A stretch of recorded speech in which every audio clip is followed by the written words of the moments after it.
November 1961. A crisp breeze rolled over the turquoise waters of the Bahamas as the Duperrault family from Wisconsin set out on what was supposed to be the adventure of a lifetime. Arthur Duperrault, a successful optometrist, had long dreamed of taking his wife Jean and their 3 children, 14-year-old Brian, 11-year-old Terry Joe, and 7-year-old Renee, on a sailing trip through the Caribbean.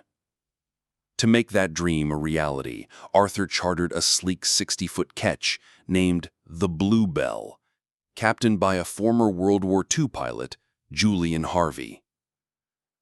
Joining them for the voyage were a friend of Harvey's, Mary Dean Harvey, his new wife.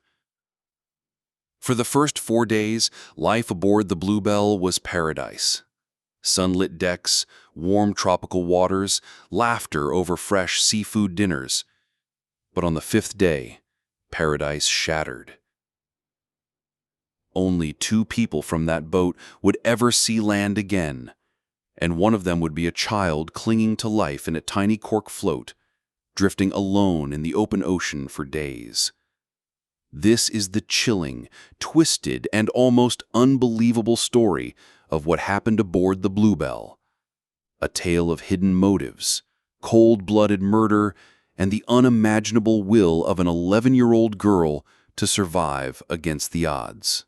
If you haven't already, make sure to hit that subscribe button, give this video a thumbs up, share it with friends, and leave us a comment below. Your support helps us bring you more of these in-depth true crime stories. The sky above the Bahamas was painted in streaks of orange and gold as the Bluebelle cut gracefully through calm waters. It was the Duperrault's dream come true, an escape from the chill of Wisconsin into the warm, intoxicating paradise of the Caribbean. The first 4 days had been idyllic. Arthur would later tell a marina official in Bimini that this was the most wonderful trip of his life. Terry Jo Duperrault, just 11 years old, spent her days leaning over the railing, watching schools of fish dart beneath the hull. Her younger sister, Renee, loved climbing up beside her father to watch him handle the sails. 14-year-old Brian, tall and protective of his sisters, took pride in learning knots from Captain Julian Harvey. But if the Duperraults saw the trip as a family adventure, Julian Harvey saw it as something else entirely. A former Air Force fighter pilot and decorated war veteran, Harvey had the kind of polished charm that could put passengers at ease. But behind his smile lurked a man in financial ruin, deep in debt, barely holding his life together, and quietly carrying an enormous life insurance policy on his new wife, Mary Dean Harvey.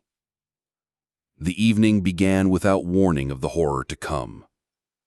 Terry Jo ate dinner with the crew and family in the cabin, fresh fish, salad, and laughter echoing under the wooden beams. The smell of salt and varnish lingered in the air as the Bluebelle rocked gently on the waves. But later that night, while Terry Jo rested in her small sleeping area below deck, the sound of her father's voice snapped her awake. It was not the tone she was used to hearing. She could hear shouting, urgent, heated words, and then the distinct thud of something heavy hitting the floor. Her heart pounded in her chest as she crept to the main cabin. What she saw next burned into her memory forever. The cabin lights flickered. Her mother lay sprawled on the floor, blood pooling beneath her head. Her older brother Brian was on his knees, frozen in shock. And standing over them was Captain Harvey, his shirt splattered red, a knife glinting in his hand. Before Terry Jo could move, another sharp blow fell. She turned and bolted for the stairs, instinct screaming at her to get away. Somewhere above, she heard Renee's voice, high-pitched, crying, and then nothing but the sound of water lapping at the sides of the hole. Investigators would later piece together what happened. Harvey, facing mounting debt, had allegedly planned to kill his wife, Mary Dean, to collect the insurance payout. But something had gone wrong. Arthur Duperrault may have walked in on the attack, or perhaps Harvey decided there could be no witnesses. Either way, the killings escalated, leaving the entire Duperrault family dead. Except for Terry Jo. In the chaos, Harvey came down to where she had retreated. He stared at her, the only living soul who knew the truth, and for reasons unknown, he didn't strike. Instead, he told her to stay below deck and returned above. Moments later, water began pouring into the cabin. The smell of diesel filled the air. Harvey had opened the seacocks to sink the Bluebelle. Terry Jo knew she had seconds. She climbed the stairs and saw Harvey lowering a dinghy. Without a word, he jumped in with a bundle of belongings and Mary's body wrapped in canvas. He rowed away into the dark. The child was alone on the sinking ship. She spotted a small cork and wood float, not a proper life raft, but enough to keep her above water. It was tethered to the stern, bouncing on the waves. She waded through ankle-deep water, untied it, and climbed aboard as the Bluebelle slid beneath the surface. One moment she was surrounded by the creak of timbers and the smell of varnish, then there was nothing but black water stretching to the horizon. The night was moonless, and the stars seemed impossibly far away. The float rocked violently, salt spray stinging her eyes. She had no food, no fresh water, and no way to signal for help.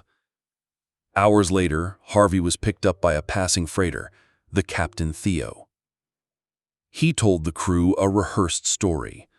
A sudden squall had capsized the Bluebelle, killing everyone but him.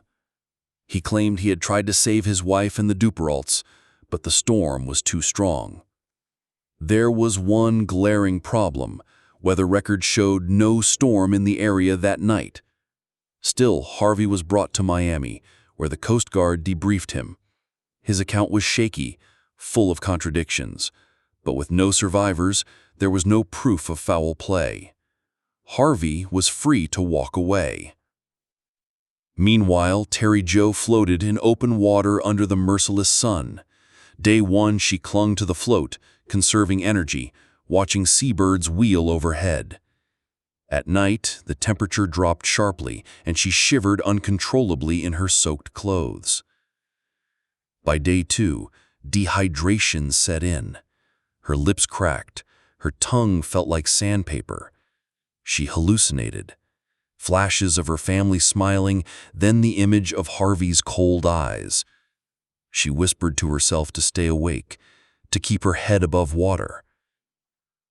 By day three, she was too weak to sit up. She lay flat, the float pitching beneath her, skin blistered from the sun. She could feel her heartbeat slowing, her body giving in. On the morning of the fourth day, a Greek freighter, the Captain Theo, spotted a small white speck in the distance. At first, the crew thought it was debris, but as they drew closer, they saw the outline of a small girl, barely conscious, her blonde hair plastered to her face. The crew hauled her on board, wrapping her in blankets and giving her sips of water. A sailor radioed the Coast Guard. "We have her. She's alive." The news stunned everyone. Harvey's story collapsed instantly, but by the time investigators went to confront him, it was too late. The day after Terry Jo's rescue, Harvey checked into a Miami motel. He knew the truth had caught up to him. That night, he wrote a short, chilling note. "I'm a nervous wreck. I can't go on." And then he slit his wrists and throat in the bathroom. His death left questions unanswered, but Terry Jo's survival told investigators all they needed to know. Harvey had murdered his wife in the Duperraults, sunk the Bluebelle, and tried to vanish with his lie. Terry Jo was taken to a Miami hospital where doctors marveled at her resilience. She weighed barely 80 pounds, her skin raw from sunburn, her body weakened by dehydration. Yet she spoke clearly to Coast Guard officers, giving a detailed account of the killings and the sinking. Her testimony closed the case, even if Harvey's death denied the courts a trial.